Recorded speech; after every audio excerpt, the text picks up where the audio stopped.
Alouette, les infos. L'actu en 3 minutes avec Alexandrine Doué, bonjour. Bonjour Maxime, bonjour à tous. Et l'épidémie de Covid poursuit sa progression. Olivier Véran a annoncé tout à l'heure 21 000 nouveaux cas de Covid en 24 heures. Des chiffres qui disent la gravité de la situation selon le ministre de la Santé qui intervenait devant l'Assemblée nationale. Les députés ont entamé l'examen du projet de loi qui comprend notamment l'extension du pass sanitaire. Concernant la vaccination chez les femmes enceintes, Olivier Véran a donné des précisions. Selon les recommandations du printemps, il fallait attendre le deuxième trimestre. Le ministre a indiqué aujourd'hui que les futures mamans pouvaient recevoir une injection dès le premier trimestre.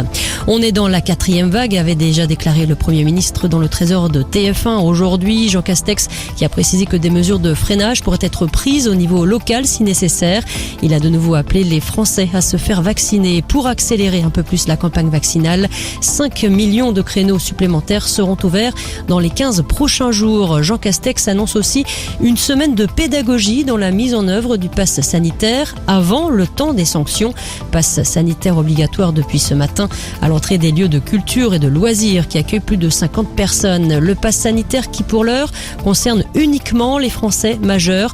Le Premier ministre a confirmé le report au 30 septembre au lieu de fin août de l'entrée en vigueur du dispositif pour les 12-17 ans. Un important dispositif déployé la nuit dernière à Tours pour un gros incendie survenu dans un immeuble du quartier du Sanitas. 17 personnes ont été intoxiquées par les fumées. Elles ont toutes été hospitalisées. 3 d'entre elles, dont une femme enceinte, étaient dans un état préoccupant. L'origine du sinistre n'a pas encore été déterminée. Dans le Finistère, une enquête ouverte après la découverte des corps de 2 petites filles de 4 et 6 ans à leur domicile ce matin au Relecq-Kerhuon. La piste du drame familial est privilégiée. La mère des 2 fillettes aurait attenté à la vie de ses enfants et a essayé de mettre fin à ses jours. Hospitalisé, son pronostic vital ne serait pas engagé.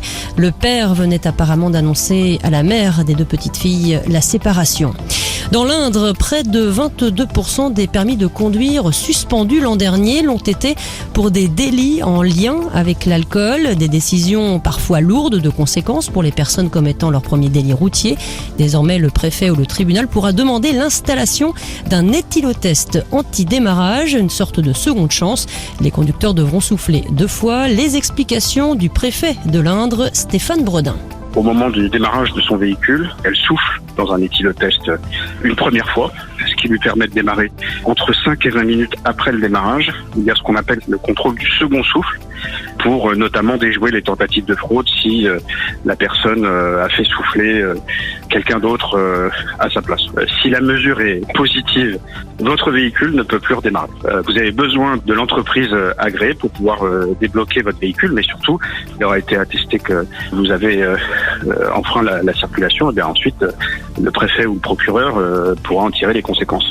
Et des propos recueillis par Bastien Boujard. En cas de tentative de fraude, le contrevenant peut écoper d'une amende allant jusqu'à 1 500 €. Du côté des sports, un mot de rugby. Le tirage au sort de la phase de poule de Champions Cup a eu lieu à la mi-journée. Le Stade Rochelais hérite des Anglais de Bath et des Écossais de Glasgow. La première journée aura lieu du 10 au 12 décembre prochain. Retrouvez la météo sur Alouette avec les volailles de Chaland, volailles des champs. Eh bien, pas beaucoup de changements dans le ciel du Grand Ouest pour demain. Le soleil et la chaleur seront de nouveau au rendez-vous. En cette fin de journée, on relève encore 29 degrés.